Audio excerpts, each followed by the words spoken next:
muchísimo más a la realidad de lo que estábamos trabajando hasta este momento, en el cual considerábamos que era una economía cerrada, ¿sí? Entonces acá vamos a empezar a utilizar las variables del sector externo, ya sea tipo de cambio, balanza comercial, balanza de pagos, y importaciones, exportaciones, que van a complejizar muchísimo más el funcionamiento de la economía. Como siempre, vamos a ir desde lo más sencillo y lo vamos a ir complejizando con el paso de las clases y las semanas. Si me preguntan ustedes en términos informales, les voy a decir que para mí claramente esta parte de la materia es de las más divertidas, porque básicamente ahora empezamos a entender muchísimo más lo que ocurre en la realidad de la economía argentina, en las cuales estas variables terminan siendo bastante determinantes. Ese es el lado positivo. El lado más negativo para ustedes, que para mí también por otro lado es positivo, es que hay más bibliografía que en la primera parte, ¿sí? Entonces ustedes, si venían acostumbrados a leer poquito, bueno, sepan que ahora por semana hay 2 o 3 textos que van a tener que leer, ¿sí? Algunos se puede quejar, a mí no me gusta leer, yo vine a la facultad a probar sin leer, me quiero recibir sin hacer nada. Bueno, esa es la mala noticia, que conmigo voy a tratar de que eso no pase. La buena noticia es que los textos que les estamos dando están buenísimos, ¿sí? Entonces muchos de esos ustedes los van a disfrutar leyéndolos, y no solo que los van a disfrutar, sino que les va a servir mucho en su proceso de aprendizaje para tratar de entender mejor el funcionamiento de la economía argentina en particular y la economía y de la macro en general. Entonces son textos muy finamente seleccionados a través de un proceso digamos, de intercambio entre los distintos docentes que participamos en el cuerpo docente, para ver qué es lo mejor que les podemos dar a ustedes. Y les prometo que hay algunos que están muy, pero muy buenos. Entonces, a diferencia de lo que venían haciendo y a diferencia de estos tiempos en los cuales uno busca mucho la inmediatez, Twitter, Instagram, TikTok y todas esas cositas, ahora se van a tener que tomar un par de horas por día para empezar a leer, ¿sí? Entonces se los propongo. Si la estrategia especulativa de uno de ustedes es: yo me voy a copiar en el parcial a través de estos métodos que me permite la virtualidad, vamos a tratar de descubrirlos, y a los que lo descubramos, obviamente los vamos a aplazar para que no puedan seguir. Entonces el objetivo es que ustedes puedan aprender estos conocimientos y expresarlos en el parcial, ¿sí? En el buen sentido, traten de aprovechar.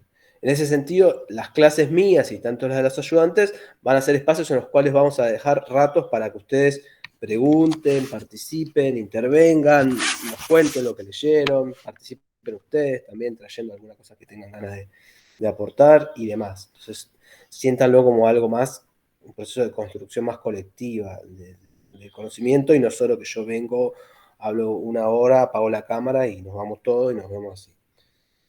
Así que bueno, eso es la forma que les propongo que atravesemos estas 3 semanas de clase que van a tener conmigo.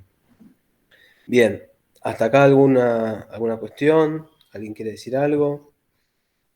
¿Estamos bien? Bueno. Profe, estos textos vos los vas a ir diciendo qué semana hay que ir leyendo y los subís. No, no lo voy a decir, no los voy a subir, y voy a esperar que ustedes los adivinen, me lean la mente y los googleen. Nada, sí, quédate tranquilo, Gonza. Yo ahora, todas las clases van a tener un PowerPoint, que cuando termino la clase lo subo, porque entiendo que se van, no sé, ¿ustedes vieron si los textos del cuatrimestre pasado siguen estando o se caen todos cuando empieza un cuatrimestre nuevo? Eso.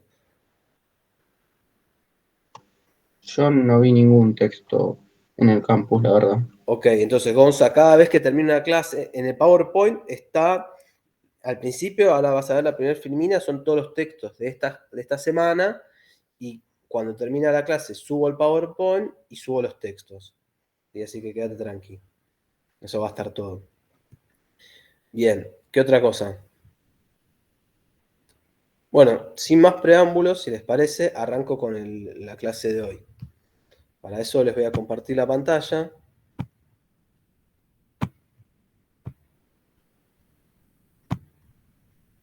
Bien. Entonces, conmigo vamos a empezar a ver lo que es la introducción a las economías abiertas. El encuentro de hoy es esto. Ahí está lo que preguntaba Gonza. Para esta primera semana van a leer hay un manual de la Universidad Nacional de Arturo Jaureche, que creo que es la de Florencio Varela, o la de Avellaneda, no me acuerdo, sobre economía. Que lo que tiene de bueno el manual es que está bastante bien armado y sobre todo armado por varios docentes y economistas argentinos, cosa que le da un poco más de relación con lo que ocurre en Argentina, ¿sí? El capítulo 8, sector externo, también pueden leer ya lo que es el capítulo 10, que es el mercado cambiario, a excepción del apartado 10.6 y 10.7 de este manual. Y sobre todo nos vamos a basar en el texto de Mario Damil, que fue el anterior jefe de esta cátedra de macroeconomía, que se llama Economías Abiertas, parte 1. Sobre todo esta clase está basada en eso. Así que es un texto muy rico, muy fácil de leer, se los recomiendo.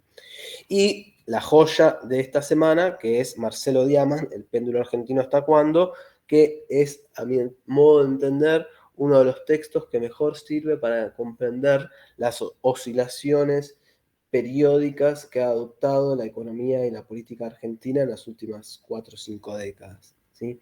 Y lo interesante de este texto es que ustedes lo van a leer y está escrito en el año 83 y tiene una vigencia que les va a, o por lo menos a mí me llamó mucho la atención y hasta también me llevó obviamente parte de una frustración, ¿no? Pensar que estamos repitiendo lo mismo que hace 40 años. Bien, entonces, Perdón, profe, quería sí, agregar algo.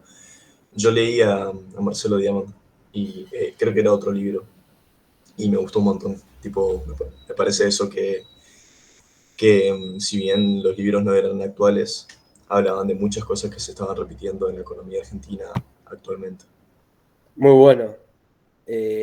Sí, es tremendamente así y a mí me partió la cabeza este texto. De hecho, lo sigo laburando. Van 15 años, lo sigo laburando y encontrás cosas nuevas, encontrás cosas vigentes, digamos. Realmente es impresionante este texto. De hecho, hace poco di un curso sobre este texto en una cámara, digamos. La verdad que, nada, si quieren, la semana que viene hablamos, cuando tengan esta primera aproximación, es tremendo. Pero bueno, por eso se los damos. Ustedes, alguno puede decir, mira toda la grafía que nos dio, van a ver que está buenísima. Así que bueno, gracias por la participación. Vos debés haber leído el texto Tipo de cambio y estructura productiva desequilibrada, si no me Sí, sí, equivoco. exactamente, sí. Muy bien, Francisco. Bien. Bueno, entonces, hasta ahora estuvimos analizando el funcionamiento de la economía, esto sin considerar las interacciones con el resto del mundo. A partir de hoy vamos a empezar a laburar con economía abierta, ¿sí? Es decir, todas las transacciones que hacen los residentes nacionales con los no residentes. Para eso, la cuenta fundamental en la cual se registran todas las transacciones con agentes no residentes es la balanza de pagos. ¿Sí? En la balanza de pagos, así como estábamos hablando del Producto Bruto Interno, las cuentas nacionales, consumo, inversión, todo lo que es transacciones internacionales se contabilizan en la balanza de pagos de un país, que básicamente está integrada por dos cuentas, la cuenta corriente y la cuenta capital y financiera. En la cuenta corriente, lo que ponemos, lo que contabilizamos, lo que analizamos, lo que incluimos son las transacciones comerciales, ¿sí? Una exportación de soja, de un auto, una importación de una ropa, de una maquinaria, eso se contabiliza en la cuenta corriente. La exportación, claramente, es la venta de un residente a un no residente y la importación es la compra de un residente a un no residente. Las exportaciones pueden ser de bienes o pueden ser de servicios, ¿sí? Un programador argentino le vende a una empresa española el desarrollo de un software. Bueno, eso es una exportación. Una importación, a su vez, por ejemplo, viene un turista francés y recorre el sur argentino, eso es una exportación de servicios, se contabiliza como exportación. En cambio, sale un argentino a recorrer París, eso es una importación de servicios. Otra cosa que son importaciones son, por ejemplo, los fletes internacionales. Y si yo pago un flete que trae mercaderías de China, también eso es contabilizado como una importación de un servicio. Bien. ¿Qué más también incorporamos en la cuenta corriente? Ahora lo vamos a ver. vamos a incorporar lo que se llama la remisión de utilidades y dividendos de las empresas. ¿Qué son las utilidades? Bueno, una empresa dio ganancias, ¿sí? Remite a su casa matriz o a sus accionistas esas utilidades. Bueno, eso se contabiliza dentro de la cuenta corriente de la balanza de pagos, ¿sí? Y también se contabiliza dentro de la cuenta corriente el pago de intereses de la deuda, ¿sí? De la deuda externa, de la deuda que tengan los acreedores, los agentes locales con acreedores extranjeros. ¿Sí? Eso también se contabiliza dentro de la cuenta corriente. No así los pagos, las amortizaciones del capital, los pagos de capital. ¿Cuál es la diferencia entre capital e intereses de una deuda? Me imagino que ustedes ya saben, es fácil, digamos. Entonces, los pagos de capital se contabilizan dentro de la cuenta capital y financiera, pero los pagos de intereses sí se contabilizan dentro de la cuenta corriente. Bien, entonces todo eso es lo que incluye la cuenta corriente. Por otro lado, la cuenta capital y financiera lo que analiza es todas aquellas transacciones financieras entre los agentes residentes y los no residentes. Por ejemplo, una empresa argentina emite una obligación no negociable, una ON, una obligación negociable que es adquirida por un inversor norteamericano, ese inversor paga eso, bueno, eso es una transacción por el lado de la cuenta capital y financiera. De vuelta, el Estado Nacional cancela el capital de un viejo bono que había emitido, bueno, eso se contabiliza como una salida por el lado de la cuenta capital y financiera. El Estado Nacional emite un nuevo bono, sale a los mercados internacionales, emite un nuevo bono, eso es contabilizado como un ingreso por el lado que es adquirido por un inversionista extranjero, eso es contabilizado como un ingreso a través de la cuenta capital y financiera. Entonces, a partir de la interacción de todos estos movimientos, vamos obteniendo cuál es el resultado de la balanza de pagos de un país, ¿sí? Si en tal periodo o en tal año fue superavitaria o si fue deficitaria, ¿sí? Claramente, si las exportaciones son mayores que las importaciones, la balanza comercial va a ser superavitaria y probablemente lo sea la cuenta corriente.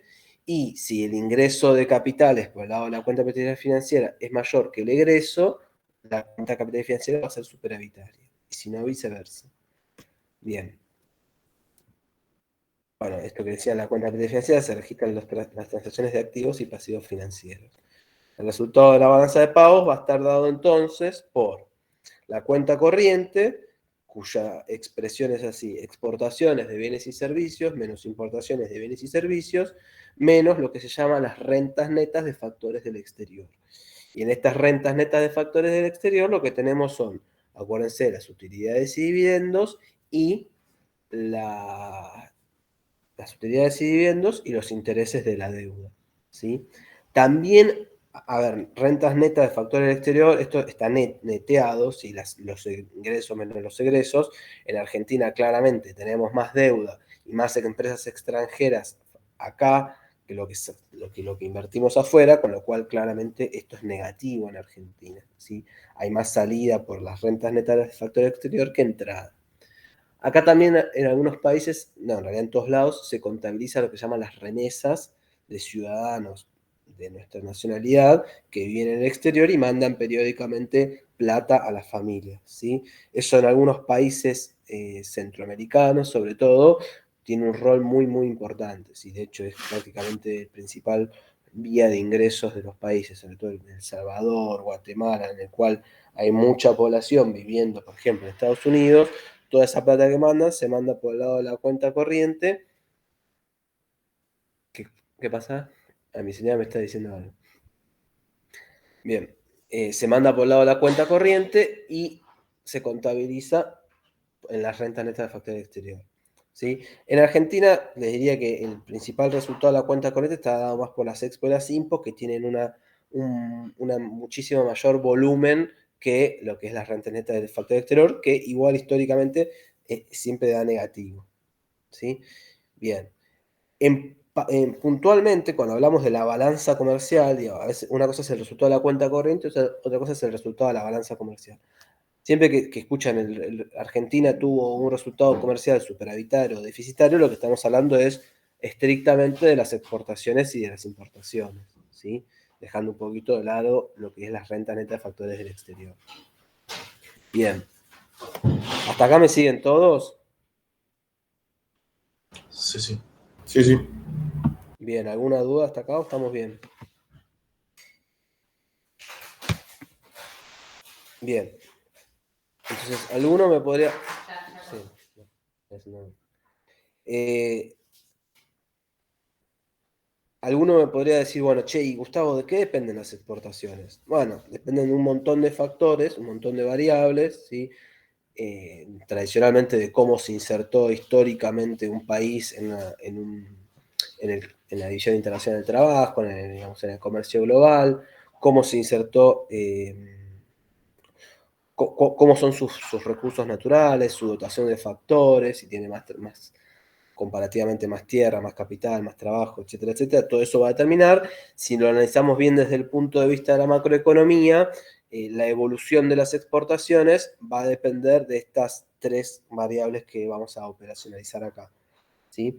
En primer lugar, las exportaciones dependen, o sea, la evolución de las exportaciones dependen en el corto plazo positivamente del crecimiento económico mundial, ¿sí? Que lo vamos a denominar con la letra I estrella. Básicamente, Argentina exporta más si Brasil está creciendo al 5% que si Brasil está en una recesión y cae. ¿Por qué? Porque básicamente es el principal socio comercial del país. Lo mismo con China. Si China crece al 12%, si la producción china crece al 12%, muy probablemente demanden mucho más bienes y servicios de Argentina que si crece al 5 o 6%.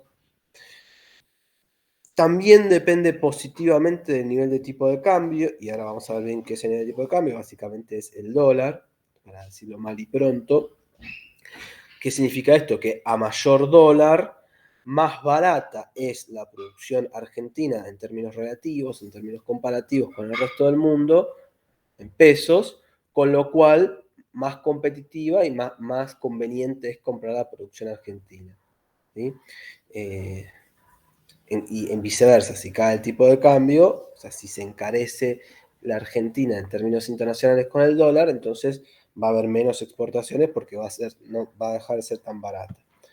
Y por último, depende positivamente de los precios internacionales de los commodities, ¿sí? No es lo mismo los montos que va a exportar Argentina si la soja está a $530 la tonelada que si está a 400.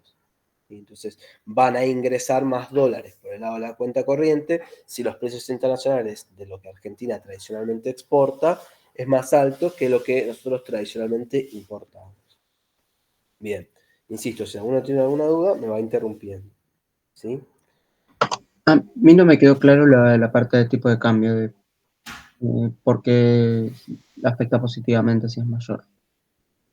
Bien, si el dólar es más, por ejemplo, date una idea, vamos a hacer un número rápido. Hoy fabricar, si nosotros dos nos ponemos un taller de costura, ¿sí?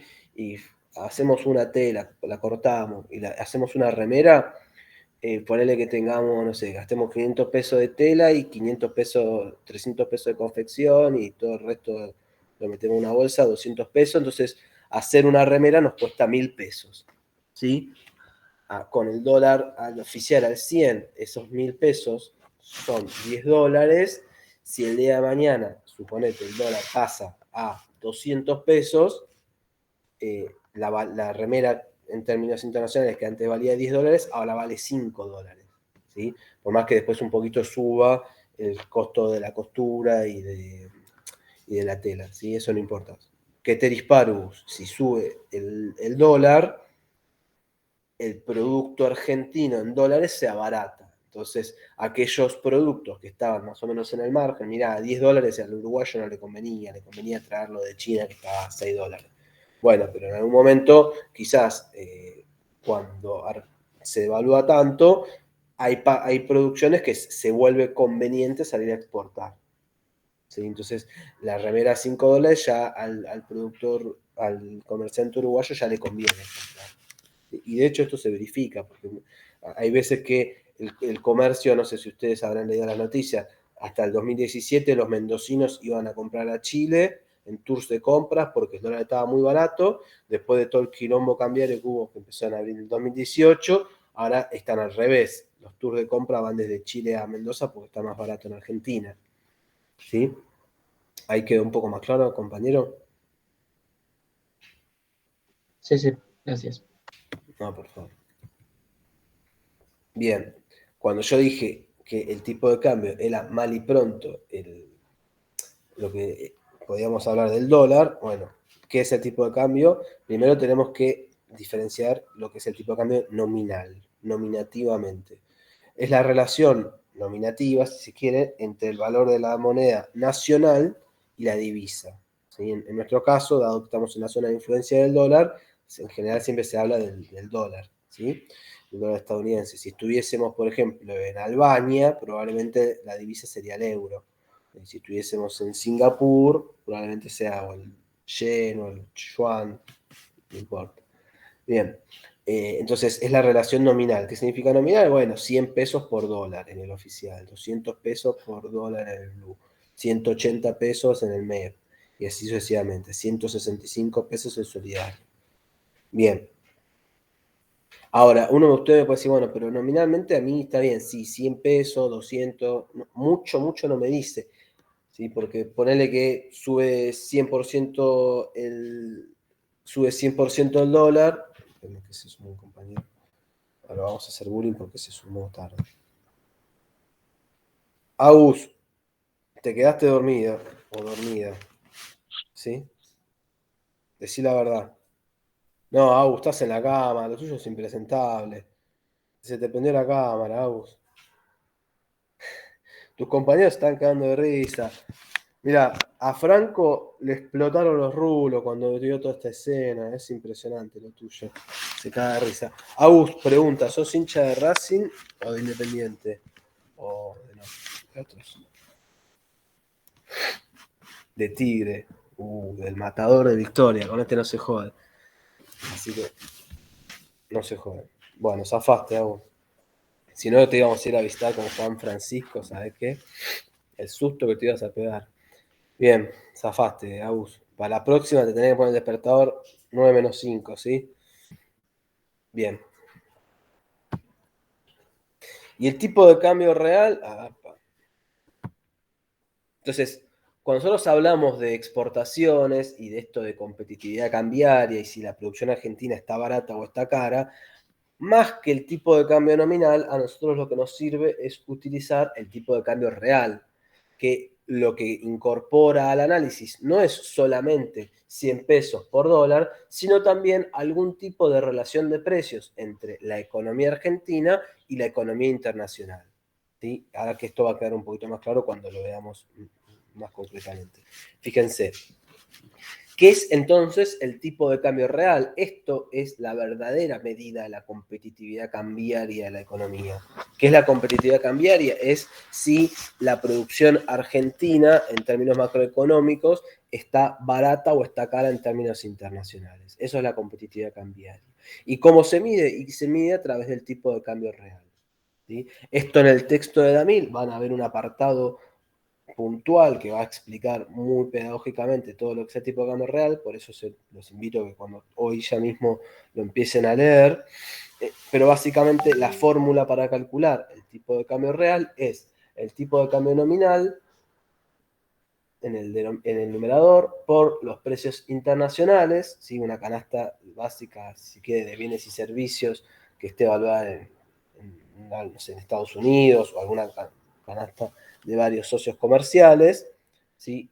Lo que muchas veces esto se utiliza, la canasta de bienes y servicios al consumidor, lo que es el IPC, así que ustedes saben que todos los meses hay una valorización de la canasta. En Argentina la canasta básica total costó, no sé, 30.000 pesos por adulto equivalente y 70.000 pesos para una familia tipo. Bueno, eso es lo que se utiliza para utilizar los precios, ¿sí? Los precios domésticos, el valor de una canasta, y de esa forma nosotros obtenemos el tipo de cambio real, a través de esa división, ¿sí?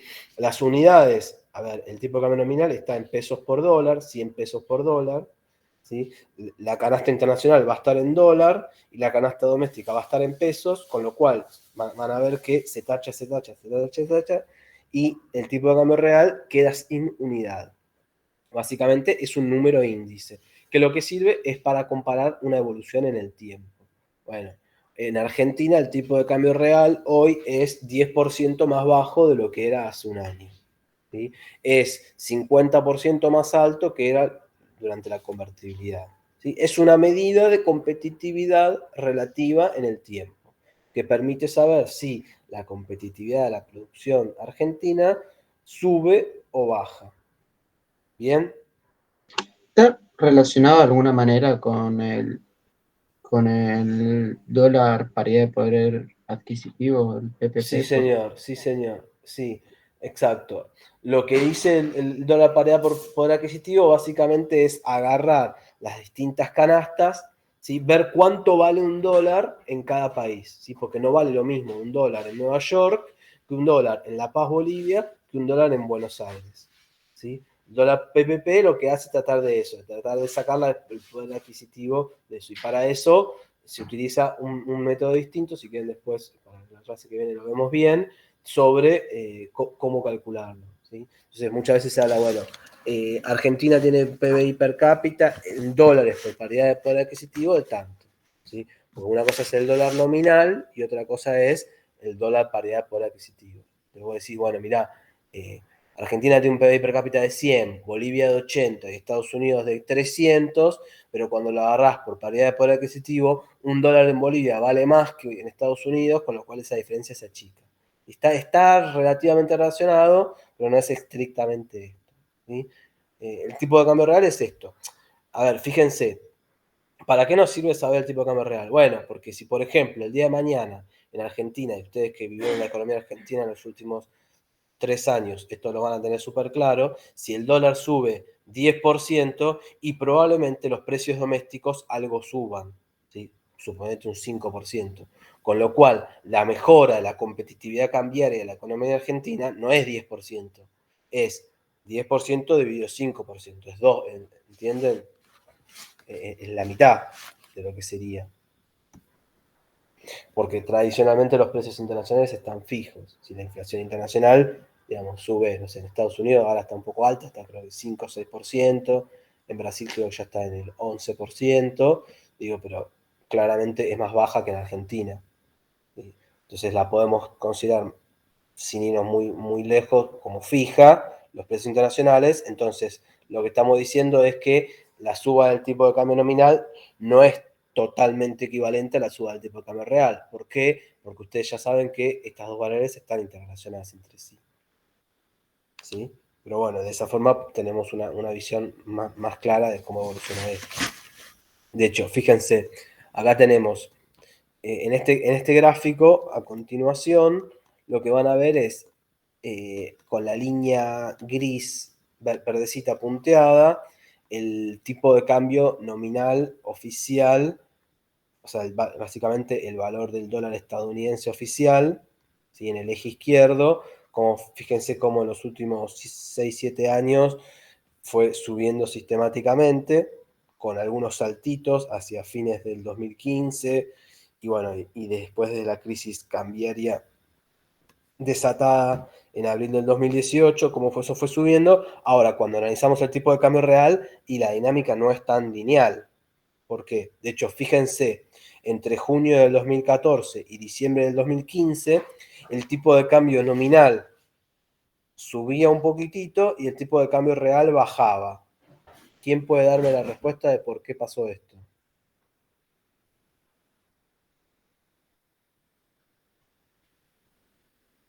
Porque se encarecían los precios locales. Muy bien, porque la inflación en Argentina, la inflación minorista, iba por encima del aumento del tipo de cambio nominal, por ende toda la división se reducía, ¿sí? En aquel entonces, por ejemplo, mediados del 2015, la inflación estaba en torno al 25% interanual y la suba de precios era del solo el 10%.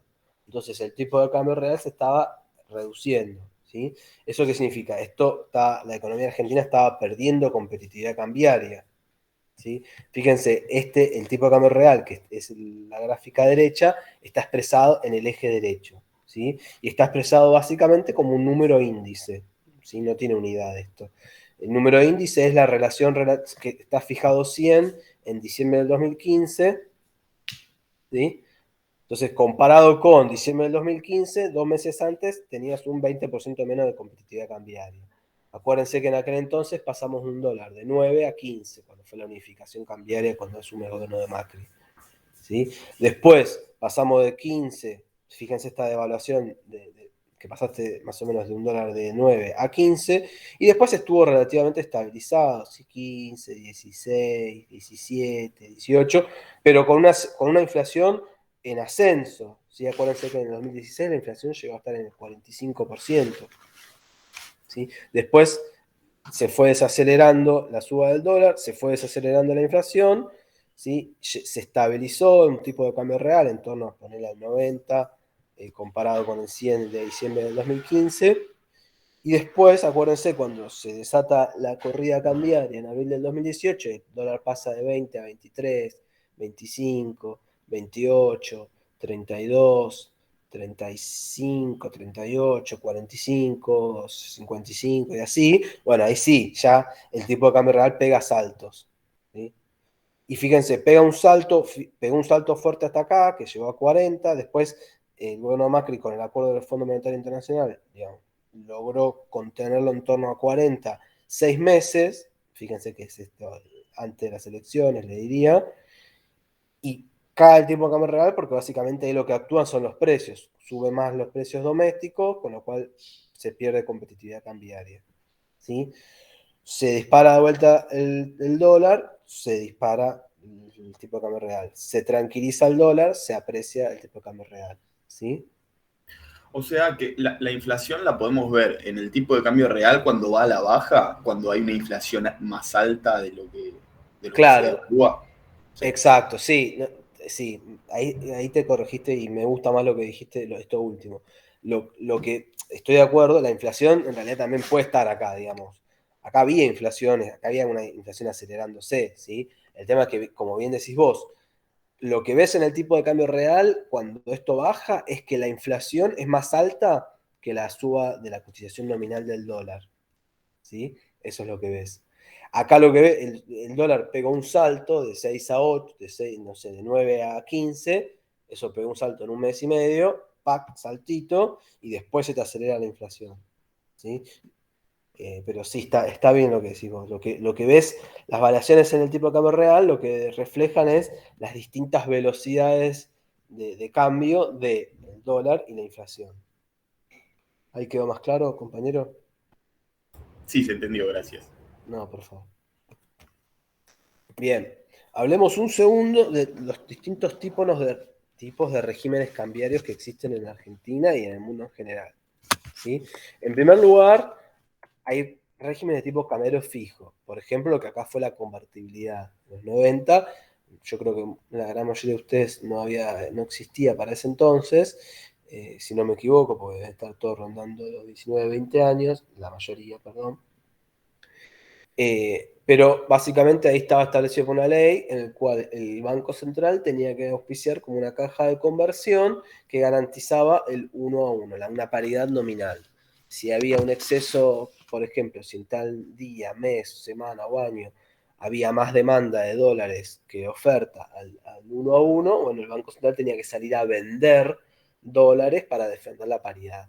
Si había más oferta que demanda, el Banco Central tenía que salir a comprar dólares. ¿Sí? Es decir, la autoridad cambiaria, que en general siempre son los bancos centrales, lo que hacen es defender una paridad establecida, ¿sí? Eso es un régimen de tipo de cambio fijo, ¿sí? Después hay regímenes de tipo de cambio flexible, en el cual la autoridad cambiaria dice, no, yo no intervengo, que lo defina el libre juego de la oferta y la demanda del mercado, ¿sí? Lo que tiene esto es que, imagínense que el tipo de cambio es una variable tan importante desde una variable macroeconómica tan importante que dejarlo librado a las oscilaciones diarias del mercado le imprime una volatilidad muy importante, cosa que en general pocos países del mundo puede pasar esto. ¿Sí? En general los bancos centrales intervienen. Y después, ahí claramente la vida se dirime en los grises y no todo en blancos y negros. Hay regímenes más mixtos, en los cuales hay flotación administrada, flotación sucia, flotación en bandas. Y en uno de los acuerdos con el Fondo Monetario, si no me equivoco, en el primer acuerdo de Macri con el Fondo Monetario Internacional, se había establecido una flotación en bandas. ¿Qué significaba? Que, por ejemplo, a guita de hoy, entre 90 y 110 pesos se dejaba flotar libremente. Si el dólar bajaba por debajo de la banda inferior, que era 90, ahí el Banco Central salía a comprar para tratar de que no se vaya mucho más bajo. Si estaba por encima de 110, el Banco Central salía a vender para que no se vaya por encima. Eso es flotación en bandas. Flotación administrada es esto que estamos viendo hoy, que todos los días el dólar sube un poquitito, ¿sí? Pero que el Banco Central está saliendo comprando, vendiendo igual, ¿sí? A veces compra para evitar que no suba, o si sube 10 centavos, está comprando, a veces está vendiendo para evitar que suba más de lo que la pauta de ese día quería el Banco Central, digamos, como que de alguna forma hay movimientos, no estamos en un régimen de tipo de cambio fijo, pero también hay intervención del Banco Central en el mercado cambiario, ¿sí? Entonces, esos son a grandes rasgos los distintos tipos de regímenes cambiarios que existen en la actualidad. ¿Y la sucia cuál sería? Es muy parecida a la flotación administrada, son distintas formas de denominarlo, ¿sí? Algunos denominan la flotación administrada como flotación sucia. La idea es que el Banco Central no muestra bien las cartas de hacia dónde quiere ir, ¿sí? No es que no te dice, bueno, de hecho ahora no se sabe exactamente, no es que el Banco Central te dice, bueno, yo todos los días voy a comprar 3 centavos o voy a dejar que el dólar, digamos. Hay una flotación administrada, flotación sucia que no, digo, si vos lees los informes cambiarios del Banco Central o los distintos informes de política monetaria y de política cambiaria, el Banco Central es lo suficientemente laxo o genérico como para no develar bien exactamente qué es lo que quiere ni atarse a una regla. Sí, esto es un poco lo que le imprime discrecionalidad. Bien, hasta acá, ¿alguna duda? ¿Y cuál sería en el que estamos viendo ahora que tenemos? Una flotación administrada. Ok, porque como hay varios tipos de cambio, no sabía si era una consecuencia de la política que toma el Banco Central o si era por otro motivo. No, a ver, pero acá estamos hablando respecto al tipo de cambio oficial, ¿sí? Después, dadas las distintas regulaciones cambiarias que hay, hoy en Argentina hay distintos tipos de cambio, ¿sí? Tenés el tipo de cambio oficial, que es al cual se realizan todas las transacciones de comercio exterior, ¿sí? La gran mayoría. Digamos, después tenés el tipo de cambio, el blue, que es el informal, que son para las transacciones, digamos, que no están, si se quiere, entre privados y demás.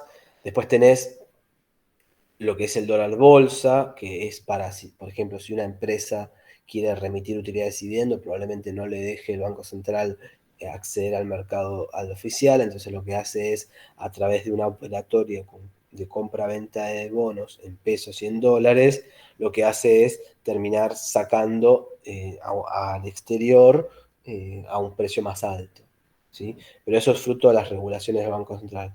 Los regímenes cambiarios, yo me estaba refiriendo en torno a cómo hace el Banco Central para administrar la evolución del tipo de cambio oficial. Ahí quedó un poquitín más claro.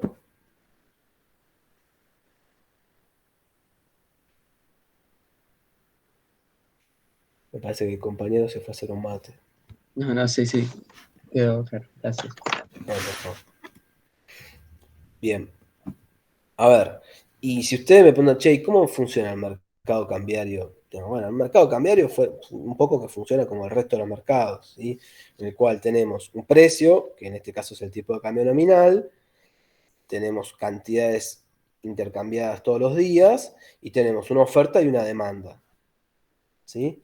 La oferta está dada por los exportadores, los que generan los dólares en el exterior y necesitan liquidarlos para poder acceder y pagar impuestos en Argentina, salarios, insumos, servicios públicos, todo lo demás, y tenemos los importadores, ¿sí? Que son los que demandan los dólares, ¿sí? Que tienen que pagar bienes y servicios en el exterior. Y en el medio tenemos un montón de otras cosas. Por ejemplo, podemos tener un ahorrista minorista que quiere comprar para ahorrar, ¿sí? Podemos tener una empresa que quiere remitir utilidades y dividendos a su casa matriz. Entonces, bueno, todo eso está en el mercado cambiario, ¿sí? Si nosotros, por ejemplo, estuviésemos en un régimen de tipo de cambio flexible, bueno, esto se dirimiría a este nivel de tipo de cambio, un tipo de cambio más alto. Si, por ejemplo, nosotros quisiéramos fijar un tipo de cambio más bajo, bueno, si el Banco Central dice, che, yo quiero mantener el 1 a 1, bueno, probablemente tengas una mayor demanda que oferta, digamos, en la medida en la cual el tipo de cambio que fija el Banco Central está por debajo del tipo de cambio de equilibrio del mercado. Bueno, el Banco Central va a tener que salir a vender reservas, ¿sí? Para defender una paridad cambiaria más baja, en la cual la oferta de los exportadores es más baja que la demanda de los importadores. Entonces el Banco Central sale en ese periodo a vender reservas. Esto es el caso de si el tipo de cambio que fija el Banco Central es más bajo que el tipo de cambio de equilibrio, ¿sí? Si fuese más alto, ¿sí? Si el Banco Central, por ejemplo, 2004, 2005, 2006, establece un tipo de cambio, no fija, porque también estábamos con flotación administrada, pero decide defender una paridad cambiaria más alta, bueno, lo que va a hacer es salir a comprar esos dólares en excedentes si quiere evitar que caiga el tipo de cambio nominal. Entonces, cuando compra reservas, el Banco Central básicamente lo que hace es incrementa su activo, esto es la hoja de balance del Banco Central, en el cual entre los activos tiene reservas internacionales y entre sus pasivos, ¿qué tiene? El dinero que está circulando, ¿sí? Cuando el Banco Central le compra, en esta jornada, ¿sí? Cuando el Banco Central compra dólares y los mete en sus reservas, a cambio de esa compra de dólares, ¿qué da? ¿Qué inyecta en el mercado? Pesos. Pesos, muy bien, ¿sí? Entonces, en términos estrictos de la hoja de balance Banco Central, hay un incremento de un activo y un incremento de pasivo. El patrimonio neto del Banco Central, por esta intervención cambiaria, no se modifica. Y no es que el Banco Central es más rico o menos rico, ¿sí? O ganó más plata. Lo que hay es un incremento del activo y un incremento del pasivo. Ahora, obviamente, si ustedes me preguntan a mí, Gustavo, che, ¿qué preferís tener? ¿20.000 millones de dólares de reservas y poquito pasivo, o 50.000 millones de reservas y mucho pasivo? Y claramente, digo, parte de la fortaleza cambiaria en general se ve por la cantidad de reservas que tiene el Banco Central para defender una cotización, con lo cual un activo más alto te implica, si se quiere, más poder de fuego. ¿Qué te disparo? ¿Sí? En una primera ronda. No necesariamente eso signifique que el Banco Central pueda hacer cualquier cosa o que la situación es buena. ¿Sí? De hecho, previo a la corrida cambiaria desatada en abril del 2018, el Banco Central tenía un montón de reservas, ¿sí? Pero eso no alcanzó. No alcanzó. Bien. ¿Hasta acá estamos? Sí, profe. Sí. Bien. ¿Qué venimos? 10, 17, vamos a meter un poco. Sobre regímenes cambiarios, ¿sí? Bueno, si estamos en una situación de tipo de cambio fijo, el resultado de la balanza de pagos va a ser igual a la cuenta corriente más la cuenta capital financiera, que va a ser igual a la variación de las reservas internacionales, ¿sí? O sea, acá lo que va a ajustar el mercado no es tanto por precio, es decir, no ajusta tanto por el valor del dólar, porque el valor del dólar lo fijó el Banco Central, sino lo que ajusta es por cantidades, cuántas reservas tuvo que vender o no, ¿sí? En cambio, si estuviésemos en un régimen de tipo de cambio flexible, claramente el mercado va a ajustar por precio, ¿sí? El dólar se va a ubicar en aquel punto de equilibrio en el cual las expo o las ventas de dólares sean iguales a las impo, con lo cual vamos a tener una situación, más que las expo y las impo, les diría, los ingresos de dólares van a ser iguales a los egresos de dólares, con lo cual ahí no vamos a tener reservas internacionales. No va a haber variación porque el Banco Central, si estamos en un régimen de tipo de cambio flexible, no va a intervenir en el mercado cambiario. ¿Sí? No va ni a salir a comprar ni a vender porque dijimos que no interviene. Entonces, digamos, a través de las variaciones en el tipo de cambio, se va a llegar a un punto de equilibrio del mercado en el cual, digamos, no hay variación de reservas internacionales y la cuenta corriente y la cuenta financiera sumadas dan 0. Y en un esquema de flotación administrada sí puede haber variación de reservas internacionales, que es lo que estamos viviendo ahora. Bien. Bueno, vamos volviendo un poquito, cómo se comportan las exportaciones. Bueno, esto ya lo habíamos hablado, lo estamos poniendo solamente en el álgebra. Las exportaciones son una función que depende positivamente del nivel de tipo de cambio real, es decir, a mayor nivel de tipo de cambio real, mayor competitividad cambiaria, más barata es la producción argentina respecto a la del resto del mundo y por ende, porque es más barata, por una cuestión de precio, se vende más al exterior. Y también a mayor nivel de producto internacional, es decir, cuanto más crecen nuestros socios comerciales, más demanda, más cantidades demandadas de nuestros productos, con lo cual más exportaciones va a haber en Argentina. ¿Los precios internacionales no entran ahí? Sí, entran en realidad entran en las expo en realidad. ¿Entendés? Digamos, ¿cómo explicarlo? Fíjate que las cantidades, digamos, si hay sequía o no, es una variable exógena.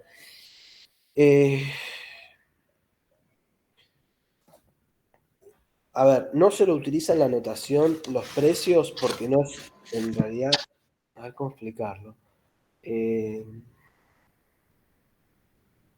Si querés podés ponerlo los precios internacionales, ¿sí? Podés ponerlo. No serían estrictamente una variable, sí, en realidad son exógenas, sí, podemos ponerlo. A veces en las notaciones los precios de lo que estás de las expo no se contabiliza como una función, pero está bien. Lo podés pensar de las dos formas, va a estar bien. Bueno, y lo que no hablamos es de las importaciones, ¿sí? Las importaciones son, así como habíamos dicho que las exportaciones eran una función positiva del tipo de cambio real, bueno, claramente las importaciones, lo que Argentina compra del resto del mundo, van a depender negativamente del tipo de cambio real. Es decir, si el dólar hoy sube de 100 a 500, claramente vamos a importar menos del exterior porque está más caro, ¿sí?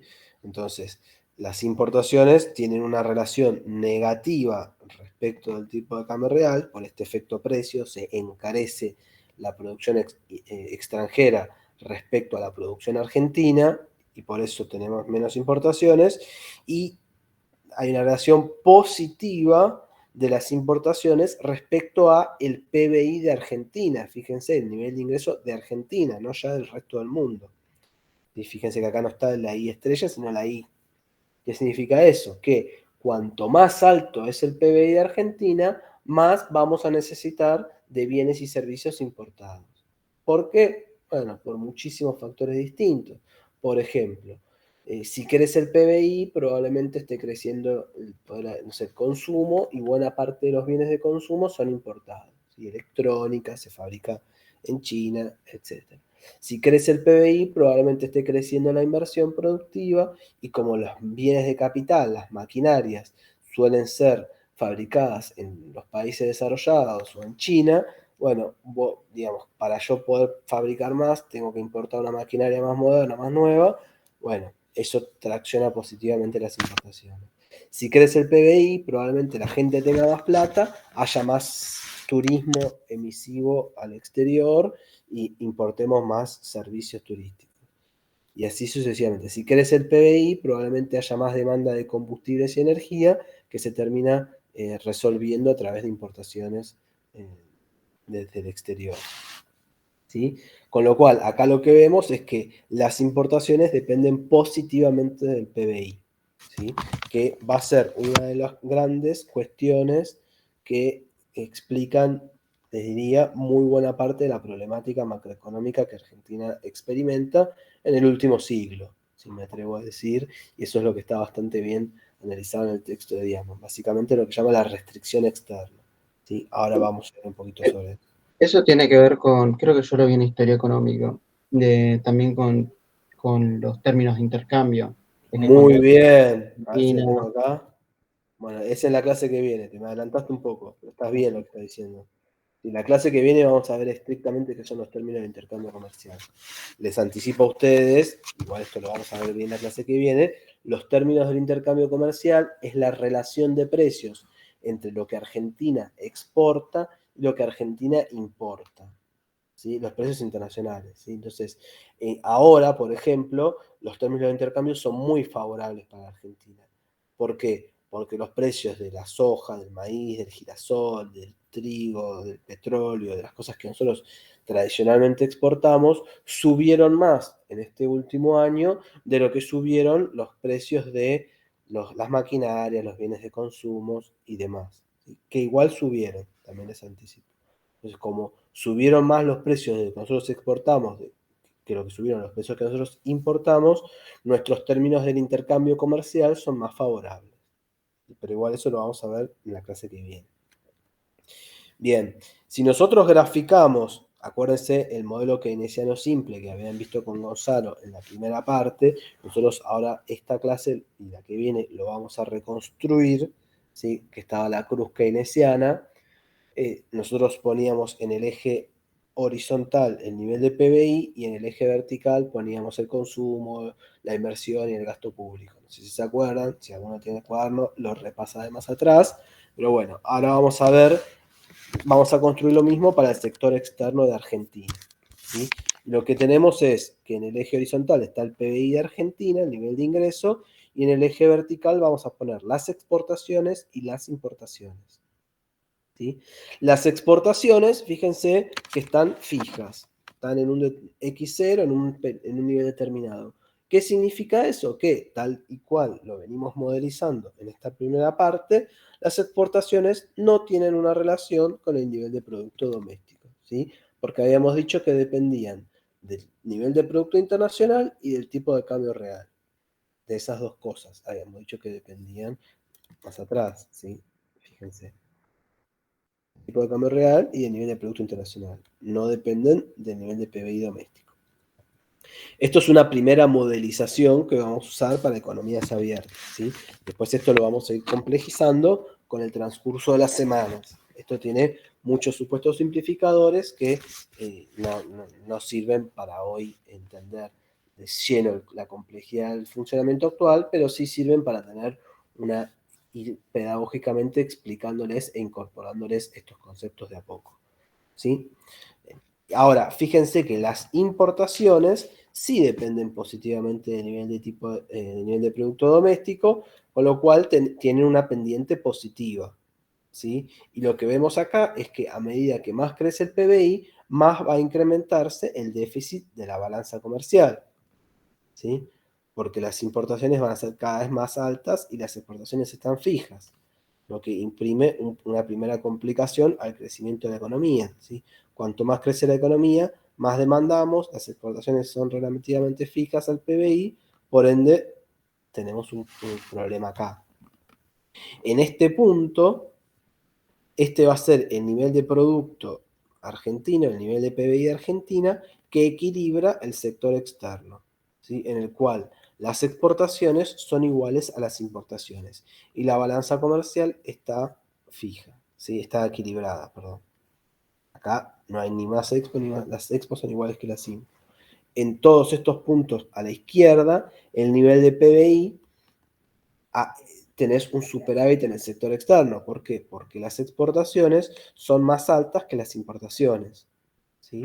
Acá hay superávit del sector externo y acá hay un déficit del sector externo, ¿sí? En esta primera semana vamos a trabajar solamente considerando la cuenta corriente de la balanza de pagos y vamos a empezar a abrir la cuenta capital financiera a partir de la semana que viene, ¿sí? Entonces vamos a empezar una primera modelización del modelo keynesiano simple considerando lo que ocurre en el sector externo visto por el lado de las expo y las IMPO. Bien, entonces estamos haciendo una introducción a las economías abiertas, a lo que se llama, insisto, el modelo keynesiano simple para economía abierta. Este va a ser el gráfico que vamos a tener del sector externo.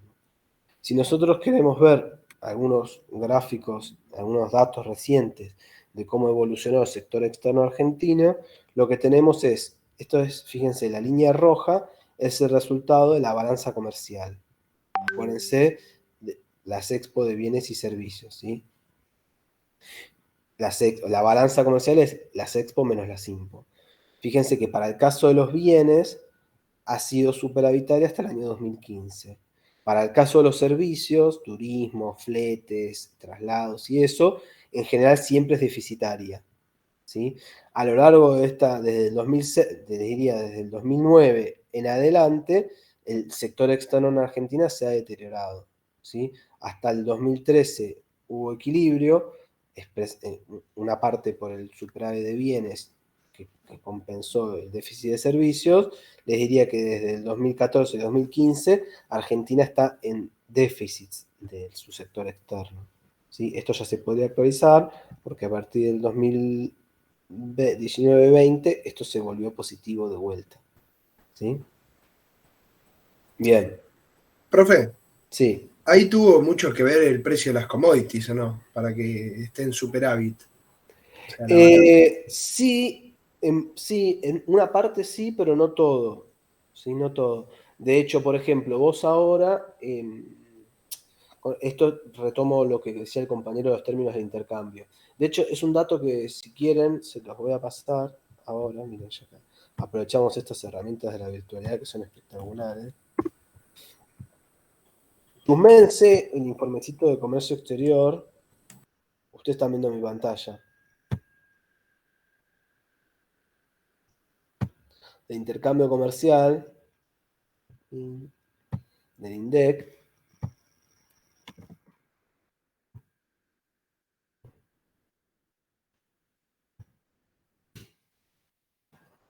No, sí, me quedé dormido. Bien, Agus. Bancos a sinceridad igual, ¿eh? Acá en un momento habla... a ver, los precios internacionales favorables explican parte del superávit comercial, sí, pero también hubo un fuerte crecimiento de las cantidades exportadas y en su momento también hubo una caída muy importante de las importaciones. Entonces no fue, o sea, estaría mal, sería incorrecto decir que fue solo los precios internacionales. Ayudaron, sí, explicaron parte de la dinámica, sí, pero no todo, ¿sí? De hecho, acá vos tuviste buenos precios internacionales y también tuviste déficit. ¿Por qué? Porque crecieron más las cantidades, ¿sí? Y las cantidades exportadas estuvieron relativamente estancadas. Entonces, ¿y por qué crecieron tanto las cantidades? Acá, bueno, primero porque hubo años de crecimiento económico, de PBI bajo, pero crecimiento al fin. Y por otro lado, sobre todo porque en toda esta década hubo mucha apreciación cambiaria. Sí, si ustedes miran en los últimos 15 años, el tipo de cambio real bajó mucho entre el 2006 y 2017. Y eso hizo que la competitividad cambiaria en la economía argentina se reduzca y sea más barato en términos relativos importar. Y por eso cada vez importamos más, ¿sí? Cosa que termina, digamos, esta dinámica termina siendo insostenible en el tiempo porque hace que presiona sobre las reservas del Banco Central y tarde o temprano el tipo de cambio explota. ¿Sí? O sea que el componente que más pesó sobre eso fue el crecimiento de las importaciones. Sí. Más que por ahí lo que realmente se exportó. Claro, a ver, ¿cómo explicarlo? A ver si está acá. A ver si lo podemos ver acá. Fíjate, las impo son las violetas, entiendo. Vos tenés unas expo estancadas, en algunos años te cayeron los precios, ¿sí? Pero mirá las impo, ponele 2016, bueno, te cayeron, pero 2017, 2018 te están creciendo las importaciones, ¿sí? Y el saldo comercial se te está volviendo negativo, ¿sí? Con la devaluación tan fuerte del 2018, las impo te cayeron fuerte en el 2019, te cayeron con la pandemia en el 20 y ahora te están creciendo, tanto las impo como las expo, ¿sí? Pero digamos que, a ver acá también ves, entre el 2012 y el 2013 te crecieron las impo. Tenés un poco de todo dando vuelta, ¿sí? Profe, una pregunta. Sí. En esos casos donde por ahí, por una caída en el producto, caen las importaciones, ¿el Sí. saldo superavitario de la balanza comercial es saludable, si se quiere? Muy buena pregunta la tuya. Depende, digamos. Depende cómo lo veas. Vos decís, mirá, a ver, está buena la pregunta que hiciste. ¿qué significa saludable? Primero, digamos, si uno lo ve en términos de sostenibilidad del proceso macroeconómico, te diría que es difícil tener déficits crecientes y recurrentes en el tiempo, ¿sí? Digamos, por más que uno piense que... ¿por qué fue que explota la crisis cambiaria a Macri en abril del 2018? Digamos, fue 6 meses después de que habían ganado las elecciones de medio término, digamos, había un proceso de fortaleza política, digamos, es mentira decir que es por culpa de que Alberto ganó las elecciones, no, la crisis empezó antes, ¿sí? ¿Por qué es que JP Morgan el 22 de abril del 2018 decidió irse de todos los activos argentinos? Y porque en definitiva había alguien de JP Morgan que veía que esto era insustentable, ¿sí? ¿Por qué? Porque cada vez el país demandaba más del exterior, ¿sí? Y en contrapartida se endeudaba más. Y la dinámica de endeudamiento externo explosivo, digamos, saben que tarde o temprano explota. En el 2001 explotó, ¿sí? Entonces, en ese sentido, explotó, subió mucho el tipo de cambio, cayó el PBI de Argentina y, como marca el compañero, se ajustó la cuenta corriente y ahora tenés un superávit, ¿sí? Por un lado, es positivo tener un superávit de la cuenta corriente porque no tenés esta dinámica de endeudamiento explosivo y es un proceso macroeconómico más sostenible, pero como bien marca el compañero, no es tan saludable porque estás haciendo un ajuste del PBI y probablemente tengas más pobreza, más inflación, más desocupación, ¿sí? Y menos nivel de actividad. Por eso dice el compañero, ¿es saludable ajustar la cuenta corriente a través de una devaluación? Eso es lo que entendí, compañero, que vos me preguntaste. Y te estoy... Muy bien, compañero. Pusiste una de las grandes preguntas, ¿sí? Que no, difícil darte una respuesta. Así como que te digo, y en realidad no, tampoco la contrapartida. Entonces digo, bueno, entonces que crezca mucho el PBI, apreciemos mucho el tipo de cambio y endeudémonos a rolete. Bueno, tampoco, ¿no? Digamos, evidentemente, Argentina creo que no ha sabido construir un proceso de consensos básicos entre las distintas fuerzas políticas que se disputan el poder, de decir, che, bueno, mirá, ¿qué necesitamos? Y probablemente necesitemos algo de sustentabilidad externa, ¿sí? El problema para mí es la composición de las importaciones, porque si estás importando más solo para tener consumo interno, no sé, por ejemplo, en el rubro textil, eso no te suma nada, porque compite con lo interno. El tema es si vos estás importando, no sé, maquinaria para después invertir y que a largo plazo las exportaciones puedan crecer, pero me parece Sí, que no fue el caso. eso que estás diciendo vos me parece súper valioso y coincido con vos, ¿sí? Es así. De hecho, lo que se ve en el 2017, en el periodo del último gobierno de Macri, es que si vos analizás las importaciones, como bien marca el compañero, si vos desglosás, las que más crecieron fueron las importaciones de bienes de consumo, digamos, de cosas que acá se podían fabricar, ¿sí? Eso es medio como una tontería. En cambio, ahora lo que más crece son las importaciones de bienes de capital, ¿sí? Como bien marca el compañero, de maquinaria. Igualmente, te advierto, compañero, que por más que crezca la bienes de capital, y estamos de acuerdo que es un proceso de importación más sostenible, aún así hay que pagarlas y aún así tenés que tener los dólares, digamos. Y si no tenés los dólares, difícil, ¿sí? Por más que claramente yo prefiera tener una importación de una maquinaria que de un suéter que podría fabricarlo acá. Te banco. Está muy bien la reflexión que haces. Y eso también es parte de lo que explica la insustentabilidad de lo que explotó en el 2018, por más que haya habido un gobierno mucho más amigable para el sector financiero internacional, en términos discursivos y hasta prácticos de la gestión, pero aún así JP Morgan dijo, che, esto no va y me voy, digamos, y desató una corrida a un gobierno de estas características, a un gobierno que había liberalizado mucho, que era uno de los grandes pedidos del sector financiero internacional, ¿sí? Bien.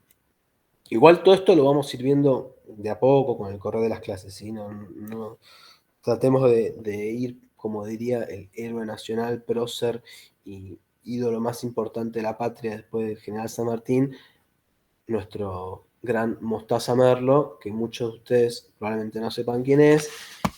Para la clase que viene voy a hacer un examen y voy a ir uno por uno preguntándoles quién es Mostaza Merlo y pidiéndoles que cuenten distintas anécdotas e informaciones de su vida. Así que para aquellos herejes que al momento no sepan quién es Mostaza Merlo, les sugiero, les voy a dar una oportunidad, voy a hacer distraído en esta ocasión, y el martes sepan que van a tener que saber todo sobre su vida. Bien. ¿Qué es? Unos datitos para que se diviertan. ¿Qué es lo que Argentina exporta? Fíjense, fundamentalmente manufacturas de origen agropecuario, aceites de soja, pellets, algo de comida, después productos primarios, que es sin procesamiento, digamos, es el cereal, es el grano de soja. Exportamos bastante manufacturas de origen industrial, a diferencia de lo que muchos piensan. Se exporta mucho auto, siderurgia, metalurgia, ¿sí? Se exporta combustible, y lo que Argentina importa está un poquito más diversificado, muchos bienes de capital, bienes intermedios, ¿sí? No sé, hay cosas que acá, que son insumos, por ejemplo, que acá no se fabrican, eso se importa mucho, combustibles, piezas, bienes de consumo y vehículos. Y eso lo pueden mirar en el informe que les pasé, que va a estar un poquito más actualizado porque esto es del año pasado. Una pregunta, ¿ese es Sí. del año 2020-2021? Más o menos por eso. Esto es del 2000, no sé si poner que sea del abril del 2020, ¿sí? En el informe que les pasé está el del último mes. Pero porque yo quería ver también cómo estaría eso en una situación tanto de pandemia o de crisis, cómo evolucionó. Bien, en el link que yo te pasé está el informecito ese, que les pasé por el chat ahí de Google. Tengo entendido que en relación a lo que fue el 2020 ya se recuperó, al 2019 todavía no del todo. Bien. Creo que sí, ya recuperamos, mirá. O sea, hoy estás exportando más que el 2019 y estás importando más que el 2019. Sí, sí. El comercio exterior está volando. Está creciendo una bocha. Ahora, el tema es que es por precio y no por volumen, porque lo que dicen es que Argentina está exportando muchísimo menos volumen de lo que, por ejemplo, en los 90 exportaba. Mira, acá lo tenés eso. Te diría que tengas cuidado con esas grandes conclusiones, porque muchas veces no son así. Fíjate, en precios, a ver, acá estamos, 9 meses del 2021. Las Expo te crecieron un 38%, 25% son precios, pero 10% es por cantidades también, más o menos es un tercio, 2 tercios. ¿Sí? Y las Impo es al revés, ¿sí? Pero fíjense que igual las Impo se están encareciendo bastante también, asociado a la suba de precios internacionales que hay en todos los productos, fundamentalmente en productos primarios, pero también en productos industrializados, ¿sí? Por todo el quilombo de la pandemia. ¿Sí? Con lo cual las cantidades también están relativamente moviéndose para arriba, si uno lo analiza. ¿Sí? Más se mueven para arriba las cantidades de importación, pero no es que todo es que las cantidades caen o están estancadas. Las cantidades también vienen bien este año. De hecho, por eso en este informecito del INDEC está todo esto expresado. Todo esto es información aduanera, ¿sí? Bien. A ver, ¿dónde está? Acá está bien expresado los precios, fíjense. Y acá lo pueden abrir, fíjense, sobre todo es muy interesante por rubro. Miren las cantidades. En combustibles estás exportando un 37% más, en manufacturas de origen industrial estás exportando un 18%, productos primarios estás exportando un 50% más. ¿Sí? O sea, fíjense, cuando ven lo que pasó en septiembre, está 50, casi 50 y 50. Más precio, pero también más cantidad. ¿Sí? Se está exportando más en Argentina. Y la IMPO, esto es muy llamativo porque históricamente los precios prácticamente no subían, ahora están subiendo los precios de importación.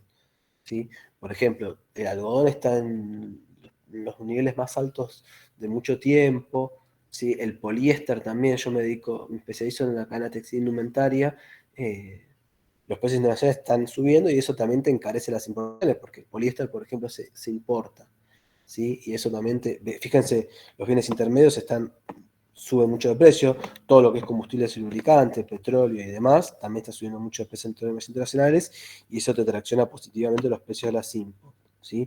Y parte del crecimiento actual de las IMPO es por los precios, mitad y mitad, fíjense.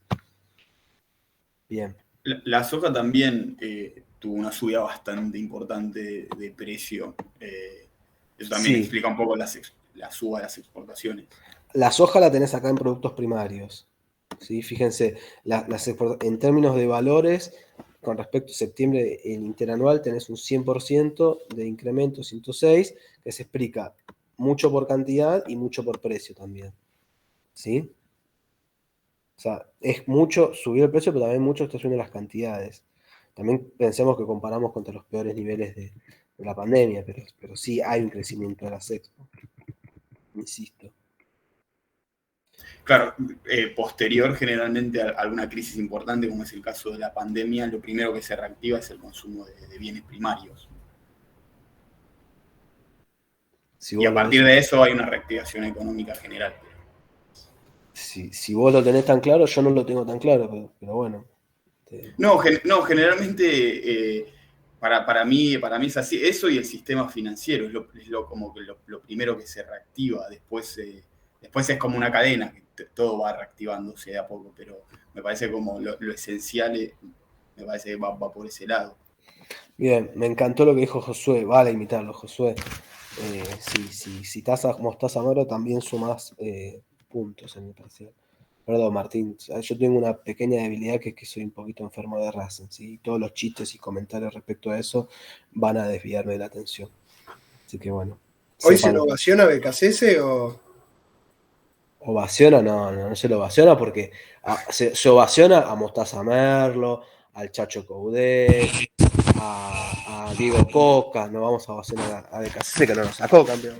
Lo único que hizo Becasese, que es un gran logro futbolístico, que me dio una de las alegrías más grandes futbolísticas de la historia de mi vida, que fue ganarle con 2 jugadores menos a tu clásico rival, digamos. Una de las cosas, yo no lo vi en la historia del fútbol, un clásico así, entre 2 equipos con tanta rivalidad, que uno tenga 2 jugadores menos, y no, yo cuando nos echaron al segundo pie dije, ya está, perdimos 6-0, estoy mal echado encima, re caliente, digo, lo seguí viendo solo porque no lo quería dejar de ver.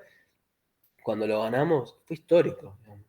Realmente, chicos, quiero otro trabajo práctico. Franco, ¿te muteas o te muteo yo? No, iba a decir algo yo, justo. Franco, por favor, vos habla, dale. Hay lío con Blanco, ¿no? Franco quería decir algo, Alejandro, no me desvíes con esto. El clásico ese con 9 fue el primer clásico que fui a la cancha. Y ya está. Sí, después salimos, a mi viejo se le quedó el auto, entonces me quedé hasta la 1 de la mañana ahí más o menos, así que... Decime si no fue uno de los mejores días de tu vida. Sí, totalmente. Sí. Yo ese gol lo grité, yo no estaba en la cancha ese día. Corrí 50 metros, salí de la casa donde estaba y corrí 50 metros, casi me tiro una pileta a la de noche, un quilombo, me volví loco, la gente me miraba, decía, este pibe, ¿qué le pasa? No. Yo realmente no vi algo tan amargo y pecho frío como no haber ganado con 2 jugadores más todo un tiempo. Era un papelón, ¿se acuerdan lo que era Racing? Digamos, 9 jugadores, estábamos todos ahí. Y perder ese partido en minuto 43 con un gol del Chelo Díaz, de la Banana, es realmente, o sea, no lo puedo explicar todavía al día de hoy. Pero bueno, no me desvíe Franco con estos temas. Y vos tampoco, Josué, porque si hay algún hincha de mente, se va a amargar y lo vamos a gastar y no es el objetivo de este curso. El objetivo de este curso es que demos macroeconomía, ¿sí? Así que ordénense y no lo gastemos al hincha independiente porque perdió con su clase. Una alegría de vez en cuando viene bien, o el profe está bien. Bien, Joaquín, y sí, la verdad que sí. Venimos bastante bien nosotros con la alegría de estos últimos 10 años. Ahora, este último año, venimos flojos. Pero desde que volvió Milito / Dios, con ustedes venimos bastante bien. Y me paro, señores, para hablar de Lisandro López. Lisandro López, que a ustedes no lo tienen, lo tiene de nieto. Pero bueno, con nosotros, Joaquín. No importa, ya es Joaquín. No. Igual te banco que tenés puesta la casaca antes de que sepas que te banco, me caes bien. No, si tenía la cámara apagada, se la puso y. No, cámara, fue muy rápido. No. Pasa que sabes que fue muy rápido. Para mí estaba en cuero en realidad y no podía prender la cámara en cuero. ¿Te pusiste la casaca, la tenías ahí a mano? Y la tenía ahí al lado, sí. Yo voy a decir que la tenías puesta. Dale, ¿sí? Dejémosla ahí. Dale, me parece que mira, tenía uno que tenía la casaca puesta, lo banco igual. Prendió la cámara para mostrarla. Te juro que a mí eso me suma, me copa. Te banco. Así que Alejandro, no le escupas el asado al compañero. Bueno. Yo quería hacer una pregunta. Si es de Racing, sí. Si es de Macro, no. No, entonces no. Estamos hablando de Racing ahora. Yo tengo una de Racing, No, pará. Vamos a la de Alejandro porque nos van a matar el resto de los compañeros. Encima tengo que terminar, dale. Alejandro. Si por lo que vemos el tipo de cambio se suele ajustar en la Argentina por una devaluación o una recesión, para limitar las importaciones y para que no puje sobre el tipo de cambio. En una situación como la que estamos, con unos precios de exportaciones crecientes y cantidades con posibilidad de crecer, estamos para hacerla bien. Digamos, se puede llegar a generar una- un crecimiento, ¿no? Que además lleve inversión y que además lleve una... Sí, a Sí, ver, si vos analizás solamente esa parte, sí, el tema es que esto es lo que vamos a ver a partir de la semana que viene, el dólar en Argentina no es solo el medio de cambio con el comercio internacional. También en el dólar, lamentablemente, hay presiones financieras que vienen por el lado de que hace 10 años el dólar ha sufrido muchas subas, ¿sí?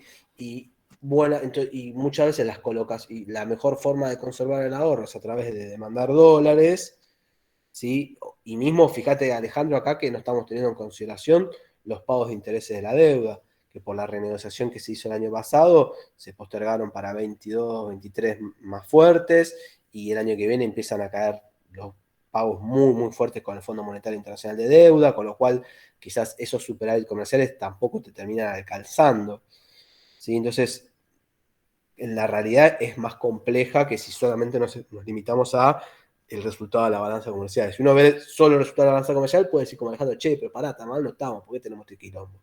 No, tenemos este quilombo porque hace 5 años, el dólar, hace más, 10 años, el dólar es un quilombo en Argentina. Si yo daba esta clase en el 2006, decía otra cosa. ¿Por qué? Porque Argentina tenía 50.000 millones de dólares en el Banco Central, el dólar se estaba depreciando a nivel mundial, acá había más oferta de dólares que demanda, digamos, era un contexto completamente distinto, ¿sí? Pero bueno, no somos presos de lo que pasó en los últimos años y eso jode, y eso influye mucho en el comportamiento de los agentes. ¿Me seguís, Alejandro? Pero igual quédate tranquilo que esto lo vamos a ir viendo de a poco. ¿Sí? O sea, estas son las primeras clases. O sea, la idea sería que dentro de 3 semanas ustedes sean cracks que puedan entender mucho más la complejidad de todas las variables que andan dando vuelta y saliendo de estas cosas, estos discursos que se han vuelto muy, muy predominantes en la actualidad de, esto es una pelotudez, esto se resuelve muy facilito, hay que poner una bomba al Banco Central, son todos unos, los políticos son todos unos tarados que no lo ven de ninguno del otro lado, digamos. Bueno, evidentemente, si acá ninguna de las dos grandes facciones que gobiernan hace una década ha podido resolver esto, digamos, por más que por ejemplo, Macri dijo, no, resolver la inflación va a ser lo más fácil de mi gobierno, y terminó con la inflación récord, digo, evidentemente la problemática tiene una complejidad tal que no es tan sencillo. Es el discurso de Milei ese, que propone cualquier cosa, dice esto se resuelve así, así, como casos ultra extremos, Claro, pero que no eso, tienen ningún correlato en la realidad, digo. claro, digamos, para verlo en un videíto y cagarte de risa, decía, qué fácil, claro, ahora cuando vos vas a la realidad es muchísimo más compleja, ¿sí? Y, digamos, y no es todo tan sencillo. Y eso es la cagada que tienen los discursos tan de blanco y de negro, ¿sí? Bueno, unos son lo malo, otros son lo bueno, todos son unos pelotudos, no se dieron cuenta que esta era la solución. Bueno, no funciona así la vida, digamos. Porque fíjate que ninguno, digamos, en ese sentido, el gobierno de Macri fue un fracaso en sus propios términos, en el sentido de que había dicho, no, la inflación es fácil y yo me quiero ir con menos pobreza. Bueno, digamos, si un gobierno que tenía tan favorable la venia de los sectores financieros internacionales y tuvo tanto apoyo, primero de los privados y después de los FMI, no lo logró resolver, tampoco lo está logrando resolver bien el sector externo, el kirchnerismo o el peronismo, digo, evidentemente hay una complejidad que se entrecruzan muchas variables distintas, ¿sí? Entonces, una ciudadana, lo que tenés que hacer es soltar el dólar y no intervenir. Bueno, entonces bancate que se va a 300. Bueno, entonces la inflación, ¿cuánto se va? ¿Cuánto se va la pobreza? Bueno, todo esto está interrelacionado, pero esto lo vamos a ver con el correr de las semanas. Bien, quiero terminar con esto. A ver, esto se los dejo. Bueno, fíjense, este es el resultado de la cuenta corriente, ¿sí? Acá lo que tenemos es la cuenta corriente, que es, acuérdense, la balanza comercial, más las rentas netas de factor exterior. Fíjense cómo esto siempre suele ser deficitario en Argentina y relativamente estable, sí, se encarece un poquito, pero no cambia mucho. Lo que más influye es la balanza comercial, que cuando se volvió negativa, digamos, Argentina llegó a tener un déficit de cuenta corriente de 30.000 millones de dólares por año, es decir, le comprábamos más al mundo que lo que venía por 30.000 millones de dólares por año. Eso es una situación de o sea, las reservas internacionales ahora están en 42, dense cuenta, en un año te patinaste el 70% de las reservas, digamos. Acá hay una dinámica macroeconómica insostenible, ¿sí?